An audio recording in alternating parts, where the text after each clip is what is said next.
جی 28 دن ہو چکے ہیں lock down کو۔ لاک ڈاؤن کی وجہ سے کتنے گھر بے روزگاری کا شکار ہوئے ہیں، بھوک کا شکار ہوئے ہیں، لوگ کچھ کہیں بیمار پڑے ہوئے ہیں جن کو ڈاکٹر کے لے کے جانے کے لیے پیسے تک نہیں ہیں۔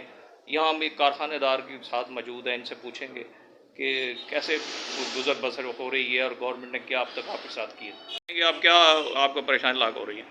تقریباً 1 ماہ کے قریب ہونے والے ہیں، 28 دن ہو چکے ہیں۔ یہاں تقریباً 7-8 کاریگر میرے پاس کام کرتے ہیں، یعنی کہ 7-8 خاندان کی ذمہ داری اللہ تعالیٰ نے مجھے دی۔ ان کے گھر بار گزر بسر سب یہیں سے ہو رہا تھا۔ تقریباً 28 دن گزرنے کے بعد بھی حکومت نے چھوٹے تاجروں کے ساتھ کسی قسم کا کوئی تعاون نہیں کیا اور کوئی ہمارے لیے ریلیف پیکج نہیں دیا گیا کہ ہم آخر یہ 7-8 خاندانوں کو کیسے چلائیں۔ تقریباً 1 ماہ سے میسیجنگ بھی ان سے کرائے گئے، خود بھی میسیج کیے کہ یار ہم کس طرح گزر بسر کریں۔ روزی کمانے والے لوگ، ڈیلی کی روزی کمانے والے لوگ ہیں، تو یہیں سے روزگار تلاش کرتے تھے یہیں سے، مگر اب 1 مہینے ہونے کو آیا ہوا مگر ہم بھوک سے یقین کریں اب یہ عالم ہو گیا کہ ہم سفید پوش لوگ کسی کے آگے ہاتھ بھی نہیں پھیلا سکتے اور حکومت بھی ہمارے لیے کچھ نہیں کر رہی۔ تو ہم کدھر جائیں، کس کے پاس جائیں، اور ان 7-8 گھروں کو میں کیسے مینیج کروں، کہاں سے لا کے دوں انہیں، جب میرے ہی کاروبار ٹھپ ہے، جب مال ہی نہیں جا رہا، بن ہی نہیں رہا، تو میں ان کے گھروں کا چولہا کیسے جلاؤں۔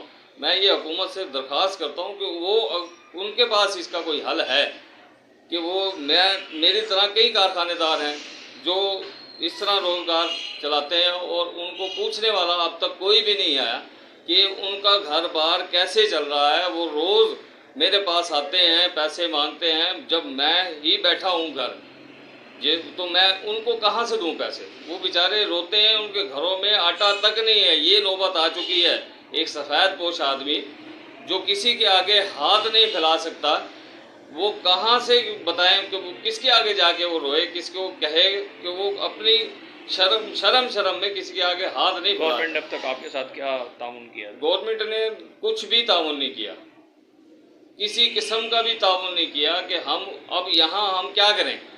اگر جو دکانیں کھلیں گی تو کاروبار ہمارے چلیں گے، جب دکانیں ہی نہیں کھلے گی اور نہ ہمیں کوئی مخیر حضرات پوچھنے آ رہا ہے، نہ ہمارا چیئرمین، MNA، MP ہے۔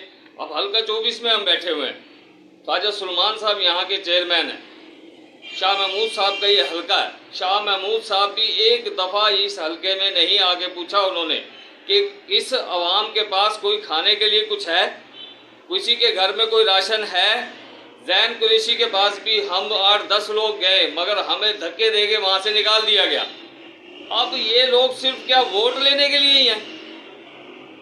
ان کو صرف ووٹ سے غرض ہے، اپنی کرسی سے غرض ہے۔ جس عوام کا نام لے کے یہ کرسیوں پہ بیٹھتے ہیں تو وہ کدھر جائے؟ ان کی کوٹھیوں پہ جاتے ہیں تو یہ نہیں ملتے، ان کے دفتروں میں جاتے ہیں تو یہ دھکے دے کے نکال دیتے ہیں۔ یہ ان کا یہی کہنا تھا کہ ان کی کوٹھیوں پہ جاتے ہیں، یہ ملتے نہیں ہیں۔ شاہ محمود صاحب کے پاس بھی گئے، کئی دفعہ گئے ہیں۔ یہ کارخانے کی حالت دیکھ سکتے ہیں آپ، یہ کارخانے کا کرایہ بھی ہے، کارخانے مالک جو ہیں ہمارے ساتھ موجود ہیں، اور ان کا کہنا یہ ہے کہ دہاڑی بھی دیتے ہیں، لیکن جب کام ہی نہیں ہوگا تو ہم ان کو کہاں سے کھلائیں گے اور کہاں سے ان کو دہاڑی یا روز کا راشن جو ہے نا دیا جائے۔ روز کا راشن کا مطلب یہ ہے کہ کم از کم ایک آدمی کا 500-700 روپے کا خرچہ ہوتا ہے، لیکن گورنمنٹ اب تک ان مزدور لوگوں کے لیے کچھ نہیں کر پا رہی۔ کیا اگر ایسا ہی کرنا تھا، لاک ڈاؤن کے ساتھ ہیں، تاجر بھی ساتھ ہیں، لیکن تاجروں کو ابھی تک کچھ نہیں دیا گیا۔ جی